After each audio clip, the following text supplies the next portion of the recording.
menyampaikan tentang penetapan dan ketetapan pajak.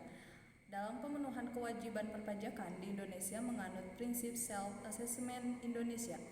Wajib pajak di Indonesia bertanggung jawab menghitung, membayar, dan melaporkan pajak sendiri. Negara hanya akan ikut campur jika ada kesalahan dalam laporan pajak atau SPT wajib pajak.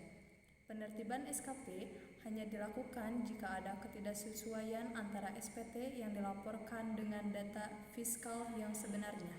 Selanjutnya ada fungsi surat ketetapan pajak. Yang pertama, sarana untuk melakukan koreksi jumlah pajak yang terhitung menurut SPT. Wajib pajak yang nyatanya atau berdasarkan hasil pemeriksaan tidak memenuhi kewajiban pajak formal dan ataupun kewajiban material dalam memenuhi ketetapan perpajakan. Yang kedua, sarana untuk mengenakan sanksi administrasi perpajakan. Dan yang ketiga, sarana administrasi untuk melakukan penagihan pajak. Selanjutnya, adapun jenis-jenis surat ketetapan pajak. Terdiri dari 4 macam. Yang pertama, surat ketetapan pajak kurang bayar atau SKPKB, yaitu surat ketetapan pajak yang menentukan besarnya jumlah pokok pajak, jumlah kredit pajak, jumlah kekurangan pembayaran pokok pajak, besarnya sanksi administrasi, dan jumlah yang masih harus dibayar. Yang kedua, surat ketetapan pajak kurang bayar tambahan atau SKPKBT, yaitu surat ketetapan pajak yang menentukan tambahan surat jumlah pajak yang telah ditetapkan sebelumnya. Yang ketiga, surat ketetapan pajak lebih bayar atau SKPLB, yaitu surat ketetapan pajak yang menentukan jumlah kelebihan pembayaran pajak karena jumlah kredit pakai lebih besar daripada pajak yang terutang atau tidak seharusnya terutang. Dan yang terakhir, surat ketetapan pajak nihil atau SKPN, yaitu surat ketetapan pajak yang menentukan jumlah pokok pajak sama besarnya dengan jumlah kredit pajak atau pajak tidak terhutang dan tidak ada kredit pajak. Baik, untuk selanjutnya ada surat tagihan pajak. Untuk poin yang pertama yaitu pengusaha yang telah dikukuhkan sebagai pengusaha kena pajak tetapi tidak membuat faktur pajak. Yang kedua, pajak penghasilan dalam tahun berjalan tidak atau kurang bayar. Lalu yang ketiga, informasi yang menunjukkan adanya imbalan bunga yang seharusnya tidak diberikan kepada wajib pajak.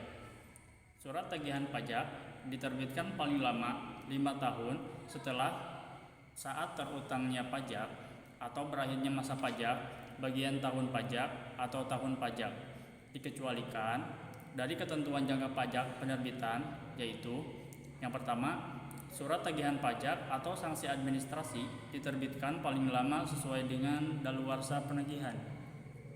Surat ketetapan pajak kurang bayar serta surat ketetapan pajak keputusan keberatan, putusan banding, serta putusan peninjauan kembali yang menyebabkan jumlah pajak yang masih harus dibayar bertambah.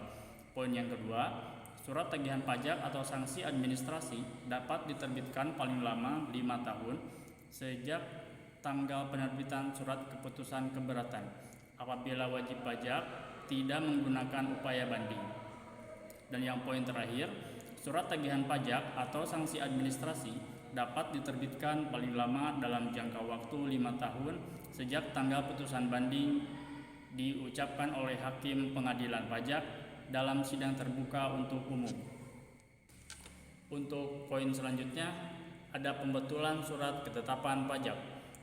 Kesalahan tulis, kesalahan penulisan nama, alamat, NPWP, nomor surat ketetapan pajak, jenis pajak, masa atau tahun pajak, dan tanggal jatuh tempo. Lalu ada kesalahan hitung yang berasal dari penjumlahan atau pengurangan dan perkalian atau pembagian suatu bilangan. Dan yang terakhir, kekeliruan dalam penerapan tarif, penerapan persentase norma, penghitung penghasilan neto, penerapan sanksi administrasi penghasilan tidak kena pajak atau PTKP, penghitungan PPh dalam tahun berjalan, dan pengkreditan pajak. Untuk selanjutnya yaitu pengembalian kelebihan pembayaran pajak. Yang pertama, wajib pajak patuh dapat mengajukan restitusi dan Direktur Jenderal Pajak dapat menertibkan surat keputusan pengembalian pendahuluan kelebihan pajak. Yang kedua, surat keputusan pengembalian pendahuluan kelebihan pajak adalah surat keputusan yang menentukan jumlah pengembalian pendahuluan kelebihan pajak untuk wajib pajak tertentu. Yang ketiga, wajib pajak patuh adalah wajib pajak yang telah ditetapkan oleh Direktur Jenderal Pajak sebagai WP kriteria. Surat keputusan pengembalian pendahuluan kelebihan pajak diterbitkan paling lambat yang pertama 3 bulan untuk PPH dan 1 bulan untuk PPN sejak permohonan diterima dilengkap. Selain permohonan pengembalian kelebihan pembayaran pajak dari wajib pajak harus menertibkan surat ketetapan pajak paling lama 12 bulan sejak surat permohonan diterima secara lengkap. Dan yang terakhir yaitu kesimpulan. SKP dan STP merupakan alat yang digunakan oleh Direktorat Jenderal Pajak untuk memastikan kepatuhan wajib pajak.